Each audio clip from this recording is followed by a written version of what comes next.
Shadow government operations, the dossier. Let's talk about this. You've heard of the dossier out there? Oh my gosh, the golden shower in Moscow. And as disgusting as it gets, if you go through all of the facts and the dossier and you boil them down and distill them, which I did ad nauseum, this is what you get. Russian intelligence supplied false information and interfered with the presidential election, and Fusion GPS and Mr. Steele, a former British intelligence officer, if there is such a thing, paid senior Russian security officers to provide the information on Donald Trump. They got the information from senior Russian intelligence officers in Moscow. That's kind of collusion there, isn't it? But it was to dig up dirt on Donald Trump, not to eliminate him. So they went to Russian intelligence. Now, I was a CIA officer, and I was up against Russian intelligence sometimes closely. Do you think you can trust Russian intelligence to give you honest information when you're their espionage enemy? I mean, duh, that's espionage 101, but that's what they did. Then the CIA, John Brennan, labeled it as intelligence, classified it just out of the blue, and leaked it to the news media. The CIA director leaked the contents of the dossier, calling it intelligence, to the news media to make it look like Trump had colluded with the Russians and these prostitutes doing golden showers on Barack Obama's hotel bed or such and such.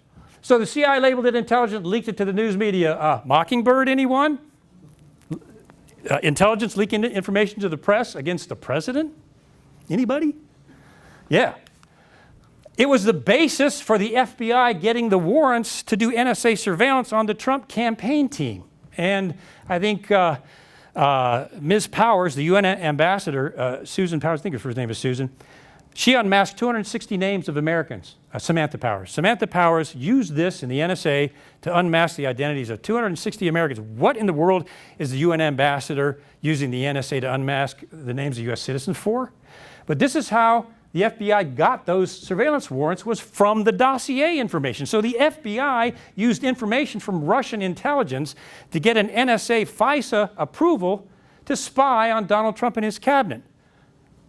I'll just let that sit there for a couple seconds. That's what happened. And we talked about the UN ambassador unmasked 260 names. So information used as the basis for the current special prosecutor. Once again, the dossier started the ball rolling for the selection of Robert Mueller as the special prosecutor investigating Trump collusion. Remember, we talked about Mueller's connection to the deep state shadow government. I'm convinced, and there's more there with Mr. Mueller and Comey, for that matter. But the information was used as the basis now for Robert Mueller, the current special prosecutor. Information from Russian intelligence. If I was in counterintelligence in the CIA, I'd be rolling over. I wouldn't be able to sleep at night if this is happening. I mean, this is the top government almost committing espionage with Soviet intelligence. I mean, really, it's that bad. The FBI even paid this former British spy for information until Christopher Steele's identity was revealed, and then they stopped paying, and they're like, oh, they pulled the payments back. The FBI was actually paying this guy to connect to the Russians and get this information, Robert Mueller. And the dossier was originally obtained by, guess who? The man that I love so much, the shadow senator, John McCain.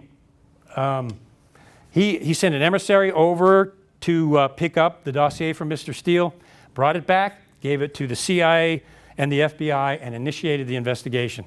Senator John McCain. And as a former intelligence, I've written lots of intelligence report from some of the stuff I got, some of the stuff that was coming in. This thing is, I've read it. It's poorly written. There's false information. The grammar's, there's misspelling. The grammar's even bad in this thing. When you're an intelligence officer and you write a report, you get one word misspelled, and they kick your pancake maker all the way down the stairs just for one error. And this thing looks like it's written by a high school kid almost. What the heck? I think they put it together so quickly they didn't bother to write it properly because they wanted that sucker out there to get this guy Trump, I mean, really. So here it is. Let me just sum this up. As a foreign intelligence officer, as I sifted through this is what I came up with. They paid Russian intelligence for the information. Sorry, but I just got to laugh. It's almost funny. They paid Russian intelligence for the information. Then they disseminated that information from Russian intelligence to the CIA and the FBI. Then the CIA leaked it to the press from Russian intelligence. Then the FBI used that for their FISA to do the NSA surveillance on Trump's campaign team. Now, this is all facts. You can go out and verify all of this. all of it. This is just facts, by fact by fact. And which eventually led to the special prosecutor Robert Mueller of 9/11 warrantless wire search lying to Congress 4 times fame. We could just stop right here and go home and maybe get a Big Mac on the way and then be over. But I wish I could say it didn't get worse. But people need to understand that is a shadow government, in my humble, meek, and mild view. That's a shadow government operation against the sitting president, about as obvious as you can get. Not the Russians trying to get Donald Trump elected, the Russians getting paid to provide information to keep him from being elected. Okay, so what does evil look like in the government? What's the face of evil look like? It's a dark hooded figure hidden away in a smoky room doing nasty things on a computer or a covert operation. What does the face of evil look like in the creation of the CIA? Mind control experiments on unwitting human subjects with MK Ultra, sex abuse, drugging Americans and Canadians without their knowledge. I think they were trying to do split personalities through sexual abuse and other things, and some kinds of torture to see if they could split a person's personality, turn him into a warrior type. Mind control experiments, secret enhanced interrogation and murder. Enhanced interrogation, have we ever heard that lately? This is going on back under this guy in the first 10 years of the CIA. Black site detention and rendition. Does that sound familiar? Has that happened recently? Remember, blood on the roots, blood on the fruits. This was done back about 5 to 10 years after the CIA's creation. Did we just not see this a few years ago? Again? Torture, verbal, sexual abuse, collaborating with Hitler's Third Reich, smuggling Nazi war criminals out of Germany, overthrowing democratically elected governments, a huge assassination program, spying on U.S. citizens. Have you seen that lately? Politically motivated intelligence leaks. I think I just showed you one of those. That happened when the CIA was formed. They're doing the same thing. They haven't changed who they are at all. Conspired against the President of the United States. Allen Dulles formed a secret cabal of former high-level CIA officers to try to undermine every policy that JFK was doing. They worked against him at every turn to try to stop him. After JFK was assassinated, guess who they put in charge of the Warren Commission to run it? Allen Dulles, Kennedy's arch enemy, who was arrayed against him, and he coerced the witnesses and what information the CIA provided. I'm just saying. It's a historical fact. So what does this person look like, this evil, dark, hooded figure? Someone that would do these horrible things. Well, this is what he looks like. Nice, pipe-smoking, Harvard kind of guy. If you met him at a party, you'd think, hey, that's a real educated, upstanding man. Allen Dulles, the director of the CIA, did all this, he and Richard Helms. So, you can't go by what the person looks like. You got to go by what they do, and you got to go by the character of the organization that they're running. The U.S. has been sleeping with the devil since 1947 and the creation of the CIA. Murders, killing, and beyond that the CIA has done with our tax dollars. Our government has been sleeping with the devil since the National Security Act of 1947. We all got this when we got in there. I used to be a briefer. We used to tell people, you know how you got in here in the CIA? You're the cream of the crop. You're the top of the evolutionary chain, intellectual chain. Do you realize that, and I can't say the exact figure, but 300,000 people apply with this agency a year, and only 2% get in? That's you. That means you're smarter than the little people down there. You're special, and their heads swell, and narcissists, which there are a lot of, they love that stuff. Their head just swells way up. You're like James Bond, and that's what you are now. You're James Bond. Well, the only problem with that is, did James Bond ever do these things? Drone wedding parties. I think the drone program has droned to date 8 wedding parties and killed everybody in the wedding party, going after the one suspected terrorist. They can now drone wedding parties not based on hard intelligence, but just suspected that the person, because of their behavior, only may be involved in terrorism. They can hit them with a drone. 8 wedding parties have been wiped out. Torture and kill prisoners. James Bond ever do that? Spy on his own government. Did he ever do that? Ma'am? I think her name was Ma'am. Did he ever spy on Ma'am? Or I forget his boss's name, a lady. Did he ever provide false intelligence leading to war? Pay trained human rights violators, stage false terrorist attacks, overthrow democratically elected governments, plant false stories in British newspapers, create and support terrorism, leak intelligence for political influence, conspire to destroy the Queen. Did James Bond ever do any of these things? CIA, you are no James Bond. Let's just get that straight right now. Did he ever run drugs for money? That's a whole nother hour there. It's pretty clear that the CIA got into the DEA and manipulated the DEA, and the CIA has been involved in drug running for years. Operation Gladio being one of those, with secret budgets. Obstruction of justice. Remember, violations of the U.S. Constitution are what?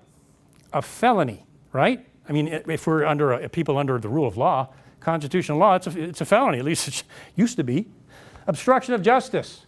Operation Paperclip. The CIA created false files on these Nazi war criminals, made them look like they had no connection to the Third Reich, and then presented them to Truman. Truman read through them and was like, okay, this guy wasn't involved with the Nazis, bring him over. They lied to the president, fabricated the intelligence, got these Nazi war criminals to do scientific experiments, probably MK Ultra-related things, inside the United States. MK files, when it finally went before Congress, what did the CIA do? They destroyed the files before they went to testify. That's why, with the release of the JFK files, which never should have been classified in the first place, they should have been public source.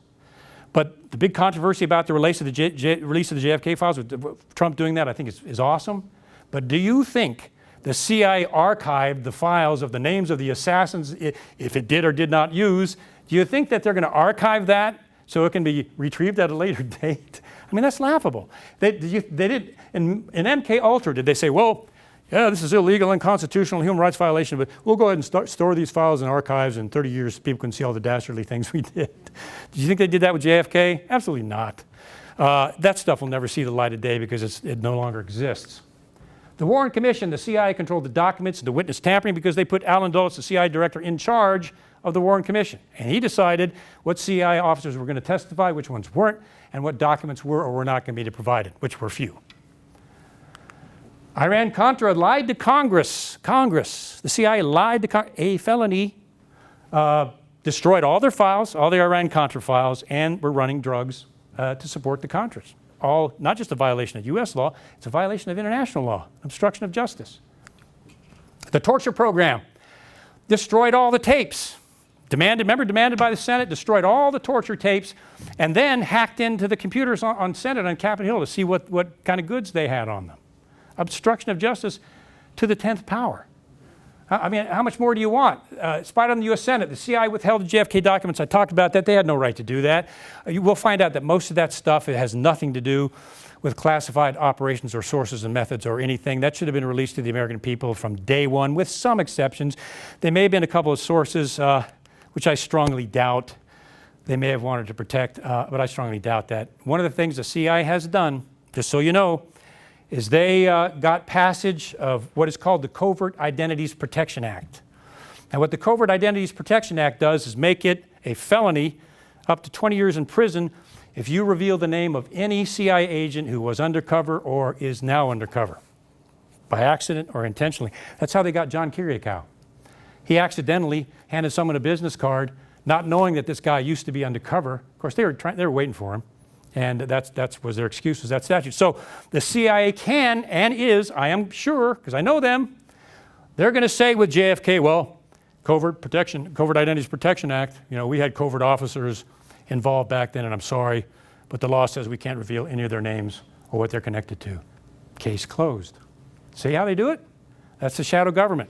That's the power of secrecy. Okay, more. Abuse of secrecy. Use of unwitting universities. In MK Ultra, they had unwitting universities, MIT and others, doing the CIA's mind control experiments, but not knowing they were doing it for the CIA. They thought they were doing noble stuff, and the whole time it was a CIA operation. They lied to the universities and had them conducting these experiments, not even knowing that they were doing it for the CIA, till later. Illegal coups and covert operations. We talked about some of those with Congress. Concealed the activities before the 9/11 attacks and after the 9/11 Commission issued its report for the American people and transparency. Remember, wasn't that the goal of figure out what the heck happened? Well, they released it, but there's 28 pages still blacked out. Shadow government favorite. Blacked out 28 pages. Still, George W. Bush had them blacked out. Still blacked out today, 28 pages. That was for the American people. Why are they blacking out 28 pages? I have my own ideas about that. I think Saudi intelligence was connected. Saudi intelligence is a close ally of our intelligence. And why is that blacked out? That's a people's document. When they black something out, you probably should be suspicious. Still blacked out today. The CIA invoked the state secrets privilege to cover illegal operations. They've done that multiple times. I'll show you that. Whenever there's a CIA operation that comes before Congress or somebody files suit because somebody's been killed or injured, the CIA invokes the state secrets privilege with impunity, shuts the case down, it's sealed from Congress, and it's gone forever. I've seen it used personally. They've used it multiple times. It's the greatest tyranny that's ever happened in our government, in my view. They blacked out documents. Congress demands things and they provide it, but it's all blacked out. I mean, it's meaningless, but they did their job. I'll show you some examples. They did their job, they provided. It's obstructive, they're obstructing justice. So, General Michael Hayden, director of the NSA and then director of the CIA. I'd shake that one off. That's double trouble. This is what he said, and you know, I think maybe we ought to take this to heart. Maybe not. We obey the law, trust us. Yeah, right. Probably one of the biggest fibs ever told in the history of humankind. Just trust us. Don't look into us. Don't investigate. Just trust us. The National Security Agency is moving deeper into the shadow government. Massive system of global surveillance. Remember the USA Freedom Act? The NSA is not spying on us anymore. Isn't that what they've told us? They're not hacking into Google and Yahoo and Microsoft and the rest of them without them knowing it anymore. No. They have to ask permission now. That's what the USA Freedom. I think it was Ron Paul that said, and he's right, whenever the U.S. government says they reform something, you need to be suspicious because it usually gets worse. And that's the case here. All of the information connected from the NSA domestic surveillance program on us, 1.5 billion bits of information a year, our cell phone use, our computers, our telephones, our texts, our smart TVs, anything digital on us with impunity on all of us was collected. And it was stored in what's called the Utah Data Center. There's so much data there, they had to create a new name called yottabytes. It is so huge. They went by Giga and Tera and all the rest, and they had nothing left. So they came up with yottabytes. That's enough bits and bytes to fill the state of Delaware and Rhode Island full of bits and bytes to fill the entire state. That's how much data is in the Utah Data Center from all the collection on you, me, our neighbors, and everyone else. Huge, massive. They have exclusive authority on unmasked Americans. We've talked about that. The FISA court is a Supreme Court that secretly allows the surveillance of U.S. citizens without the knowledge of Congress. They've got their own secret court, secret Supreme Court. And they've just been given new cybersecurity authority. So if there's any cybersecurity issues with any Americans, they can now spy on you. Is cybersecurity a huge thing that impacts all of us now? With viruses and Trojan horses and all this other stuff. So if it's a cybersecurity problem, they now can get into our stuff. So they just redid the authority under a different name. And I'll show you something else. This is the Black Chamber.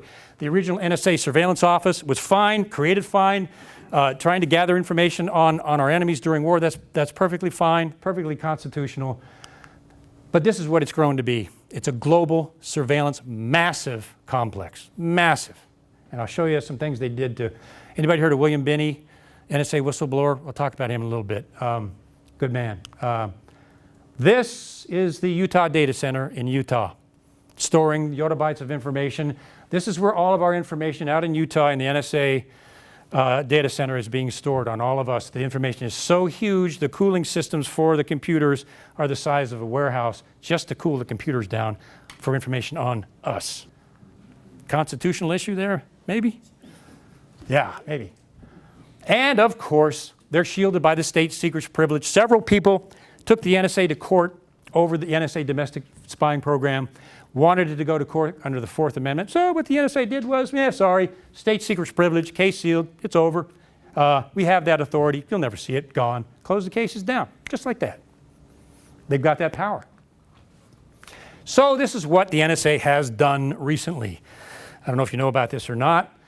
They have began a program called traffic shaping to get around the NSA Freedom Act, or the USA Freedom Act. You know what traffic shaping is? What they're doing is all the internet traffic that they're collecting on us, they're not storing it locally. The old stuff is still on the Utah Data Center forever. But the new stuff, they're not storing it in the United States anymore. They're storing it overseas. They're still collecting it on us, but they're storing it in overseas databases. It's called traffic shaping.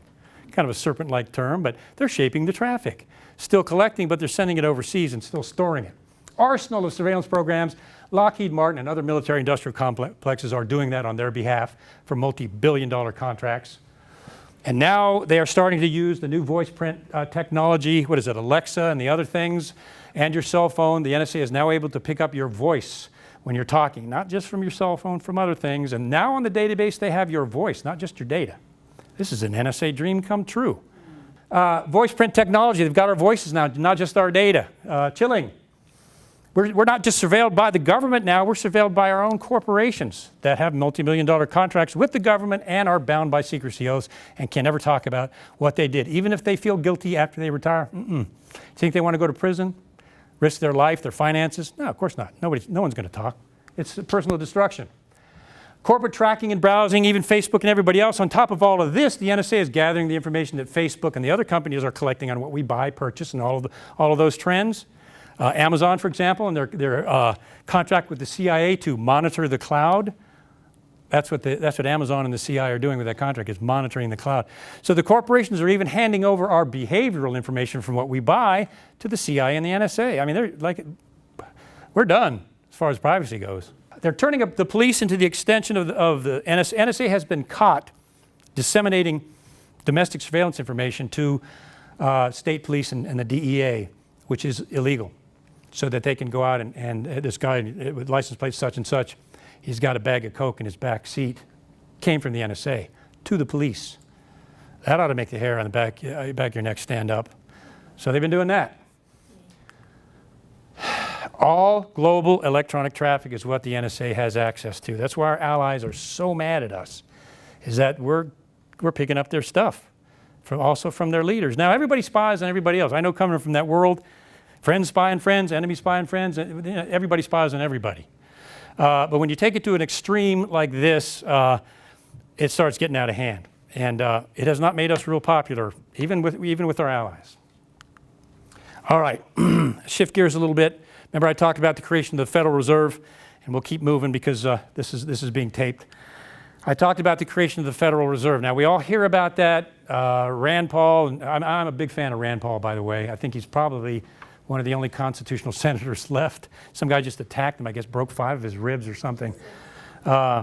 Strange. But Rand Paul and his dad Ron have been calling this for years, and they're trying to make Ron Paul look like your crazy old grandpa from the attic, because he's been after the Federal Reserve for his entire career. He's never changed. The Federal Reserve, I want you to understand what the Federal Reserve is, and you'll never look at the Federal Reserve the same again. It is the engine of the deep state. You could call it an economic shadow government easily, because it runs our economic government, and it's international, no doubt. It was started by a secret society of elite bankers I mentioned, globalism through the CFR, primarily the House of Morgan, connected to the House of Rothschild, with a lot of very deep occult connections and occult societies and occult practices. Just a fact. Global economy, the CFR, along with the Federal Reserve, the goal was and still is a global economy. They want a global economy, a world order economy. You can call it the New World Order if you want. You can call it the International Order if you want, but they do have now a global world economy that's being run through the Federal Reserve and is controlling our economy right now, and that's been going on since 1913. World's leading international banks, Morgan, Rockefeller, Rothschild, Warburg, are behind our Federal Reserve. They're behind that. Their banks are behind that. There are 15 branches of the Federal Reserve, and each branch is an international bank outside the United States that is controlling the U.S. economy.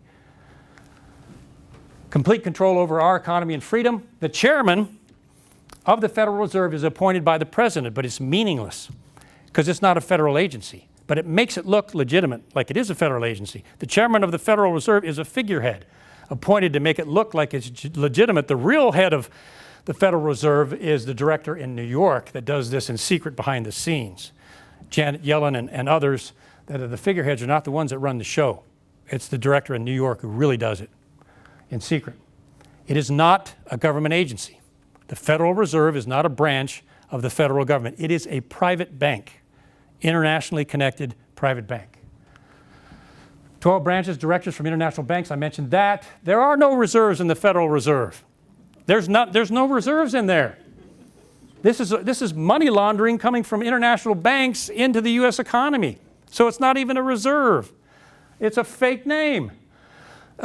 these international bankers have no loyalty to the U.S., the U.S. sovereignty or the government or anything else. They have loyalty to their national banks, to their country, and yet they're printing our money. They're loaning loans to our major corporations, or holding those loans back so the corporations go down. These are federal banks doing, or international banks doing this to our federal government. Deliberates in secret. What did I say about secrecy before? This is the shadow government economic system. Their deliberations are in secret. Their members are in secret. Their budget decisions are in secret.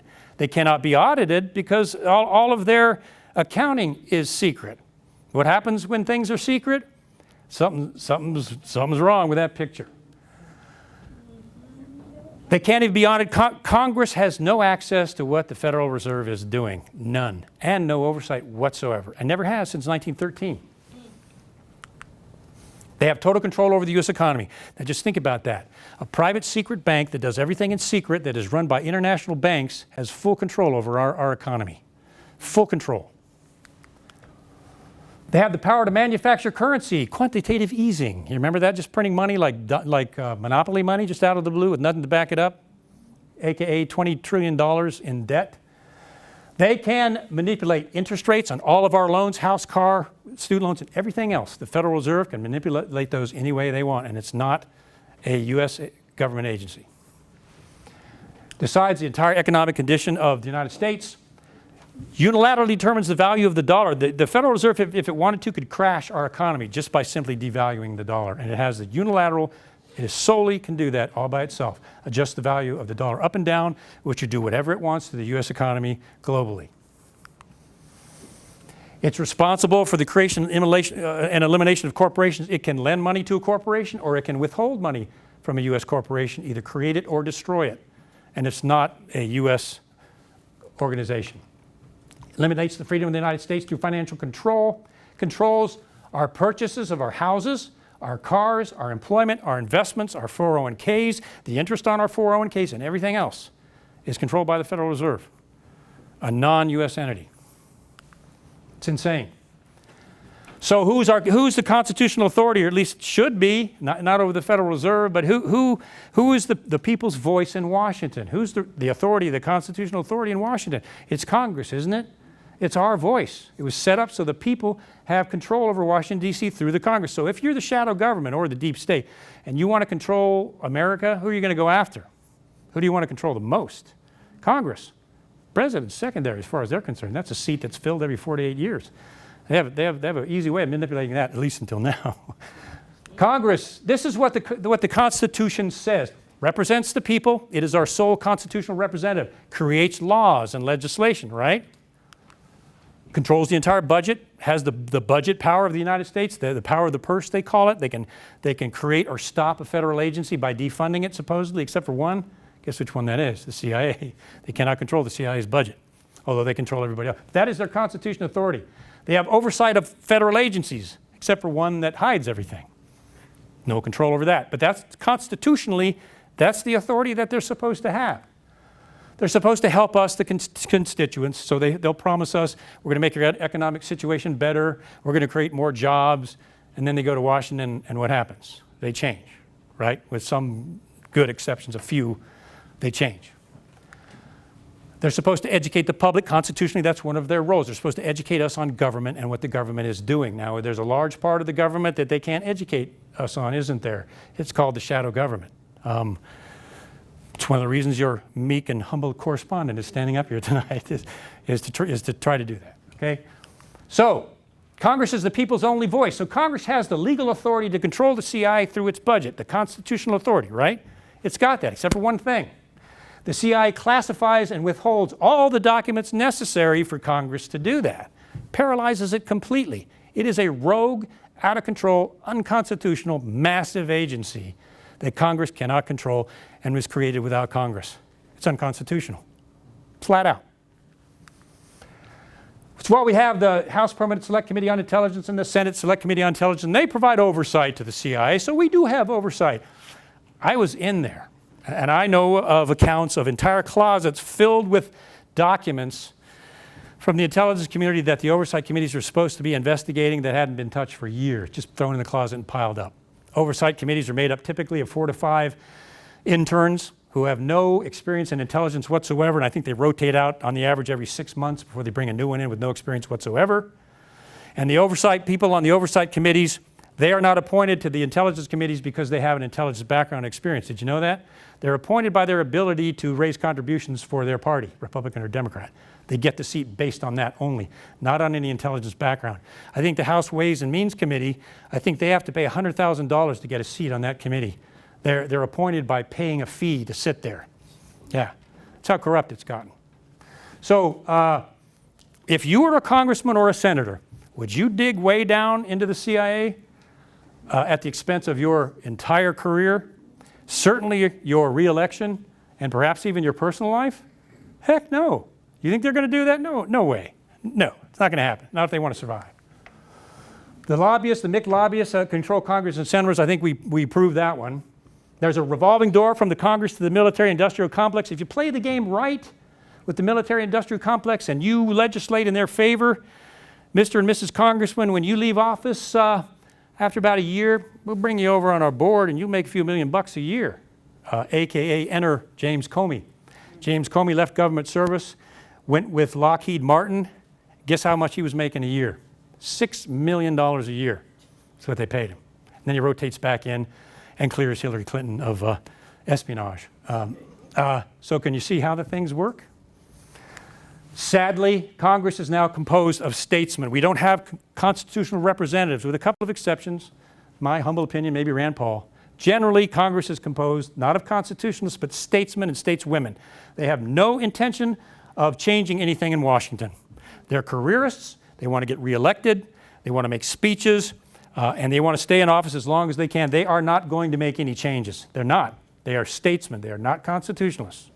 I mentioned this, and let me do a little sideline here. When I wrote my book, Sweetheart is 2012, I think is when it came out. I decided to take quite a bit of risk because I had seen this to an extreme and come out and write from the company of shadows. And decided, okay, I'm going to go to the press and I'm going to say, we got a constitutional problem here. This shadow government is controlling Congress. So I called the Washington Post up, talked to the reporter. Oh my gosh, what a story. I'm like, duh, what a story. I'll get right back to you. Washington Post, and I think it was his editor, I think more than him. I don't want to down him too much. I know who his editor was, but the Post took my story and went straight to the CIA and reported it. Reported everything that I told him, and then sat on it for a month, going back and forth and just lying. Calling back and saying, well, exactly what was that classified operation that you were involved in back then? I'm like, what are you doing, dude? You're either trying to trap me or you're trying, it became pretty obvious over about 30 days. So I called the New York Times and they had the story out the next morning. And you can see it was the front page of the New York Times and the Washington Post published one on the front page, and it's just a fragment of what happened. But the point is, the Post went directly to the CIA and reported, and the Post is still doing that sort of thing. Operation Mockingbird. Matrix of influence. CIA Operation Mockingbird. They paid journalists, ended in 1976. Remember I mentioned that? It is now a voluntary program, and this is how they do it. The CIA runs what you call a quid pro quo. You scratch my back, I'll scratch your back, and that's the way the system works. Well, what the CIA does with the Post, New York Times, and others, and says, oh, I know because I've seen this. All right, I'll tell you what, we'll give you sources, and whenever an anonymous source, whenever it's the CIA. So New York Times says anonymous source, you know that came from the CIA automatically. So we'll give you this information about Syria. You can publish that as long as you publish nothing negative about the CIA, because as soon as you do, we cut off the spigot. And they're like, okay, all right, you just keep giving us information, we'll sell papers, and that's how they're doing it. That's how the CIA is manipulating the press. No doubt about it. I've seen it personally. The Pentagon had the journalists got a Pulitzer Prize for this. The Pentagon had a Mockingbird program where they were I know a couple of them, they were paying generals to go out in the news media and try to make it look like the war in Iraq was valid. And it was a whole disinformation propaganda campaign that this journalist uncovered, got a Pulitzer Prize, and it was a Pentagon Mockingbird operation. There are 6 corporations we now know that own most of the media, and I'll show you here in a little bit that those corporations, the editors are tied in with the CIA, and they have a relationship going on still today, now, And a lot of globalist funding from George Soros especially is going into papers, and they're funding a lot of these papers, and how do you think that's going to influence their reporting? And of course, the journalists down at the bottom, do you think that they're going to go against their editor, who's talking directly with the CIA in this case, and risk complete, abject destruction of their career? No, of course not. They're not going to do it. With I think one lady just came out recently, Cheryl Atkinson, wrote a book which I recommend you read, had the guts, bless her heart, to come out and wrote a book. Right on, man. They even hacked into her computer, been there, and I think she got them. So awesome. So there are good people out there. Editors have an unwritten agreement with the CIA today. That's going on today. I've seen it happen. Seen it happen in my case. It's happened in multiple cases. The CIA's management network is connected to the major news outlets. That's why you will not see anyone, and I have to include every network in this, CNN, CBS, ABC, and Fox News. You will not hear them dig down into anything with the CIA, will you? No offense to Bill O'Reilly at all, but I don't think in 12 years I heard him say one thing negative about the CIA ever. Him or some of the other correspondents. I'm not pounding on Bill. This relationship is there. They are not going to dig, because to do so is going to be at the expense of their paper. This is, I'd highly recommend you read Douglas Valentine's book. I'm not getting anything personal out of this. It's just a good book. It's called The CIA and Organized Crime. Read it sitting down. I've read it. I can tell you he nails it. This is a quote from Douglas Valentine. This network of cooperation pressure the CIA exerts on the media equals political warfare against the American public. Absolutely true. The CIA, going all the way back to the CFR, is manipulating our national news media. And you wonder why they're not reporting on bad things they're doing in Syria. The massacring of the Christian village, the sarin gas attack that the Free Syrian Army did in Syria. Everybody wonders, why aren't they reporting on that? Well, this is why. Now you know. Read the book. It's awesome. He also calls it a CIA domestic counter-subversion operation that's going on today, and he is right. That's why everybody has a gut feeling that they are not being told the full story by the mainstream media, because they're not. And then we have organizations that are actually getting the story and the truth out there, and those are the, I think we have one sitting right here, those are the heroes of today that are taking the risk of doing the digging to get the information to the people. Thank God for the internet, maybe the last bastion of freedom of the press, the credible ones. You got to make sure, triple verify that they're credible, but they're out there. Okay, the CIA has its own public relations office. What do you think their job is? To go to Hollywood and to go to the press and make sure that they're only reporting favorably on what the CIA is doing. Maybe remember the movie Argo, getting the hostages out of Iran? It was a crock. It was all propaganda. That didn't happen that way. Just made the CIA look really tough. The CIA actually consulted on that film, and it's a good film, very good film. Good acting, but it's baloney. Zero Dark 30, the CIA had a hand in that one, and I think they actually gave them some classified information in that movie to try to make the CIA look really good. So they have a public affairs office that actually does that. It's connected to Hollywood to make sure that they make movies the right way. Media blackout of criminal behavior, you do, and I've said this a few times, I'll say it again, you do not see the CIA, you do not see the mainstream media reporting on some of these dark CIA operations. It's absent, isn't it? It's not there. You've got this unconstitutional, dark organization that's engaging in violations of the Constitution, and the press will not report on it at all? I mean, something's going on, and I think we know what that is. It's crazy. The media is the fourth branch of government. They're supposed to be telling us the truth and what is going, but they're not. I mean, they're bought, sold, and paid for. We also know now that these editors are taking money from billionaires who have direct connections to CIA-linked think tanks and funding organizations. So billions of dollars indirectly is going through the CIA into the national news media and to the assistance of some of these editors. Mockingbird is alive. I mentioned my book, From the Company of Shadows, thinking that the press was actually going to be interested in a story about CIA corruption. Boy, was I wrong. See, I didn't know all this back then. That caused me to start digging and find this stuff out. That's why you don't see whistleblowers coming out. And I'll show you more here in a moment. That's why whistleblowers don't come out. The press is gone. There is a perfected system of personal destruction where they will take you out if you try it. But sadly, the news media is compliant. So the national media is compliant with CIA censor and propaganda today. Is that chilling? Big time. So the popular thing out there now is, well, you know, this deep state. These are Obama holdovers from the Obama administration, John Brennan and others that are leaking information to the press. They're holdovers from Obama, and they're not part of the rest of the government. That's a sham. Brennan goes all the way back as chief of station in Saudi Arabia under Bush, Clinton, and both Bush administrations. He's been a shadow government operative for over almost 30 years. He's not an Obama plant. We need to understand that this is not a partisan Republican or Democrat issue. This is a constitutional issue. For example, Clinton and the Bush senior were engaged in the Iran-Contra affair, the destruction of evidence, illegal provision of arms to Iran, and running drug money. Okay, that is a Democrat and a Republican. And you notice how they're all buddy-buddy now? They're hugging each other and loving on each other.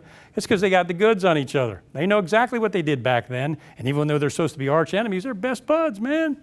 George W. Bush, Iraq, NSA surveillance, torture, secret prisons, warrantless wiretapping. Barack Obama prosecuted more leakers than any other president in history, including my friend John Kiriakou, prosecuted by Barack Obama. He expanded the NSA surveillance program and allowed all 17 intelligence agencies to have access to NSA surveillance results. I think he did that his second week before he left office. Massively expanded the NSA surveillance powers. It's a Democratic administration. And of course, Syria, Free Syrian Army, and eventually popped into ISIS.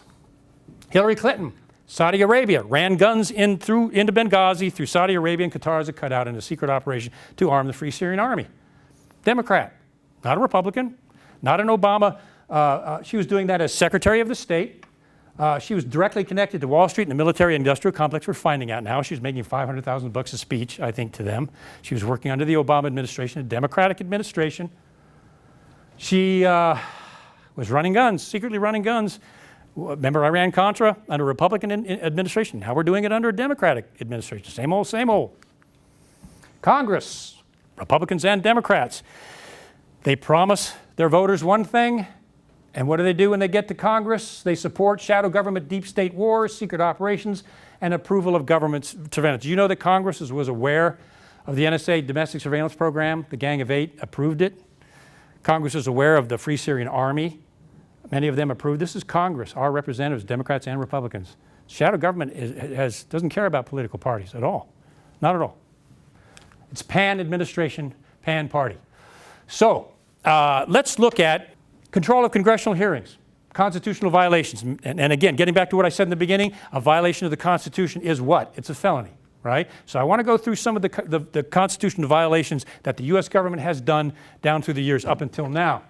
Constitutional violations by the shadow government, aka the U.S. government. Control of congressional hearings, withholding documents and testimony, blocking Congress from covert programs, classifying and concealing illegal operations, running drugs to pay for these things, establishing covert funding from illegal activity, Operation Gladio, surveillance of the Congress and the Senate, if we could imagine that. The NSA surveilled Congress and its discussions with Israel, actually tapped into their phone calls on Capitol Hill. Control of the judiciary, the FISA court and the state secrets privilege, use of our tax dollars with no approval, surveillance of the U.S. citizens, violation of the Fourth Amendment, all constitutional violations, all felonies. Officials lying under oath, the DNI, the CIA, NSA, all those officials have lied to Congress under oath, and I've got examples of every single one of those. Secret operations involving human rights violations, Augusto Pinochet and the death squads, MK Ultra, the drugging of U.S. citizens without their knowledge. On and on it goes. Silencing whistleblowers.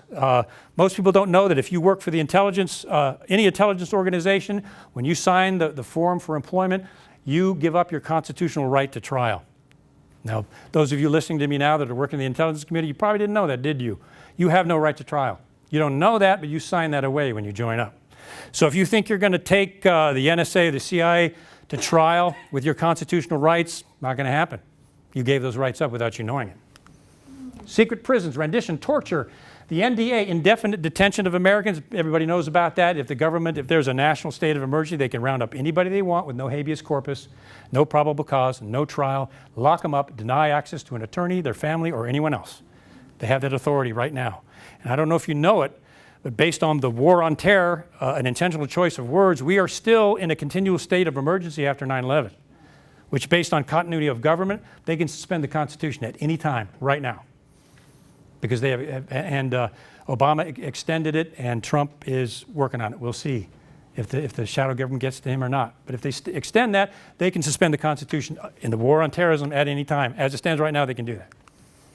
National security letters with the FBI under Robert Mueller can go into your employment if they decide that you're a terrorist. Now, their definition of terrorist, if you examine it, includes Greenpeace, the NRA, and other groups that they consider possibly subversive by their own definition. So their definition of terrorist includes maybe some of us in this room here, depending on whether you're a Greenpeace member or NRA member. That's their definition of terrorism. Very, very broad. So they can walk into your place of employment with national security letters, and they can go to your supervisor and they can say, FBI, national security letter, we want you to give us all of the employment information, financial information on Betty Jordan, all the files, hand them over to us, and if you tell Betty we were here, you're going to jail, you're going to prison. There's a statute that after 9/11 that says they can come into your place of business, access all your files, and if your coworkers or supervisors tell you, they will arrest them and take your supervisor to prison under the national security letters. Then, of course, you have the warrantless searches. They can break into an American's house without probable cause, violation of the Fourth Amendment, search through all your records and files, and leave without you knowing it. Biggest violation of the Fourth Amendment in U.S. history. Robert Mueller, special prosecutor, oversaw these programs. Drone assassination program, there's a presidential kill list. I think on the average, there's 100 people on that list, and they have meetings with the president, goes down and goes, that one. And they'll pick which person they're going to drone next. Problem with that is collateral damage. They just killed 34 innocent people, I think, last week. There was a military strike, so they will pick a target based on behavior now, and they will take out that target and anybody around that target. No wonder the world's mad at us. 9/11, as I mentioned, we are in a continual state of emergency to cut through continuity of government. They can suspend our Constitution and engage in indefinite detention if they think it gets to that point. Constitutional violations, huge. So how does a shadow government do it? And, well, what they do is they reward the faithful. See, if you stay faithful and you don't rock the boat at all, then they'll reward you for doing this. This is George W. Bush awarding George Tenet the Presidential Medal of Freedom after George Tenet did this, provide falsified intelligence leading to the Iraq War. Biggest military mistake in U.S. history, being taught that way at the war colleges. Gives him a medal. Tenet also withheld critical information prior to and after the 9/11 attack and obstructed justice. He engaged in and manages and supervised the torture, rendition, and secret prison program. George Tenet did that. And he invoked the state secrets privilege to seal cases against the CIA more than any other CIA director in history. So does he get in trouble for it? Is he indicted for it? Maybe not appointed to another position? No, he's rewarded. Guess who his chief of staff was while he was doing all of this? None other than John Brennan, who was later rewarded as, guess what? The director of the CIA, who continued the torture program, the drone program. He spied on the Senate and invoked the state secrets privilege. See how it works? That chain just keeps going on and on. No one ever gets indicted or arrested. You see these wonderful congressional hearings with Trey Gowdy, who's an awesome orator, and Jason Chaffetz, when he was there, pounding on these people, suitable for framing what they were saying. But did anything happen? No, nothing. They presented a beautiful case and then nothing happens. That's the way it works. Lying under oath before Congress. Let me give you some examples. Lying under oath before Congress. These are government officials lying under oath and getting away with it, not even being charged with anything. James Clapper denied the domestic surveillance program. Remember that film? And it was Ron Wyden was just cooking him like a piece of bacon. No, I'm asking you, how has the NSA spied on U.S. citizens? And Clapper, I'm a behavior analyst. My master's degree is in forensic psychophysiology. That's a big word for detection of deception. And the director of national intelligence was not aware of his body language at all. I don't know if you've seen the tape, but are you spying on American citizens? No, I'm asking you again. That's because all the nerves in your face are firing. I'm asking you again, are you spying on American citizens? Oh, not wittingly, he says. Lies under oath. and does a terrible job of it. He's not even good at it. John Brennan denied, no, we didn't spy on the Senate. No, we never did that until they caught him. Oh, yes, you did. We got the IP address trail right here. It was you. Well, okay, I guess we did. I'm sorry. I apologize, he says. General Keith Alexander, General Alexander, director of the NSA, you've been spying on the American people to a huge extent. How many terrorist attacks have you stopped through that surveillance? Well, 50, at least 50 times. Congress being, I think it was Ron Wyden again, I think, being smart. Okay, go back and get us those cases and come back, we'll reconvene, and I want you to show us those 50 cases. He comes back, well, we couldn't find them. What do you mean you couldn't find them? Well, they're kind of hard to track down. Okay, well, how many cases did you find? Maybe there was about 4. Okay, go back and get those 4 and bring them back to us. And comes back and goes, well, couldn't really find those either. Okay, but you missed the Boston bombing, didn't you? Well, I guess so, yeah. So they could not provide one case where the NSA domestic surveillance program had caught a terrorist attack. Not one. And yet he said originally there were 50 until they caught him under oath. FBI Director Robert Mueller denied using extensive warrantless searches. And this is, you got to watch this one. Director Mueller, how many times has the FBI entered an American's house illegally? Oh, to my knowledge, I think there's, I think he said 47 times in terrorist investigations. Okay, well, let's reconvene. And some really smart congressional staffer went out there and did some digging, probably talked to some FBI agents, came back and said, okay, let's ask you that question again, Mr. Mueller, because we got evidence here that you did it 2,000 times. Okay, 2,000 times, he says. 2,000 times. Yeah, that's right. Sorry about that. Sorry I lied under oath, but 2,000 times. Okay, I'll go with that. So they go out and they do some more digging, and they found out it was at least 4,000 times they'd broken into people's houses. So they get him back on the hot seat. You got to watch this. And he's like, okay, Director Mueller, you said 2,000 times. Yeah, that's right, 2,000. Well, we have evidence that it's actually at least 4,000. Oh, okay, that's probably more accurate. It's probably 4,000. So they said, Director Mueller, tell us, please, exactly how many times the NSA has entered an American's home without a warrant. And if you can believe it, what he said was, I don't really remember. And they let it go. Yeah, I mean, you got to watch it. You stop the tape and it's like, what? And they just dropped it. You're the FBI director. You're breaking into American's house without a warrant, and you don't remember how many times you did it. That's called lying, maybe, under oath. Anyway, I mean, it gets ridiculous, but they get away with it. Why? Because of the system.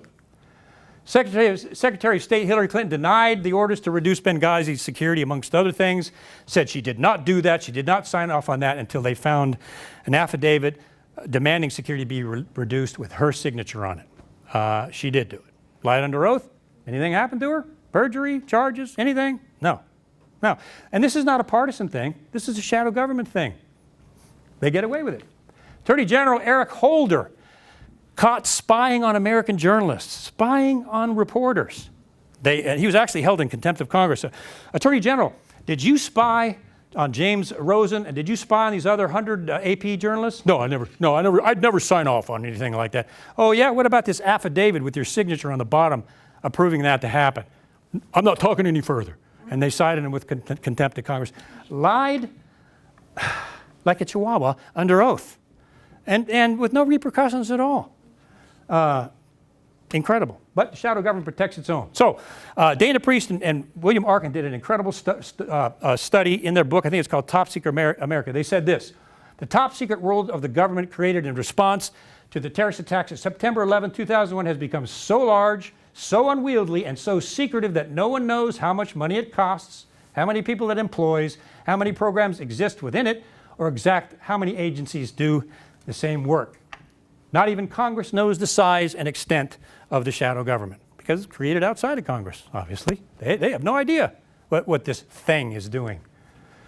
It's a separate secret government that operates outside the Constitution, and that should cause everybody to pause right there. Secret government that operates outside the Constitution.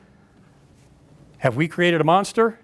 We didn't create it, but we let it be created. Have they created a monster? Yeah, it is a raving, massive monster.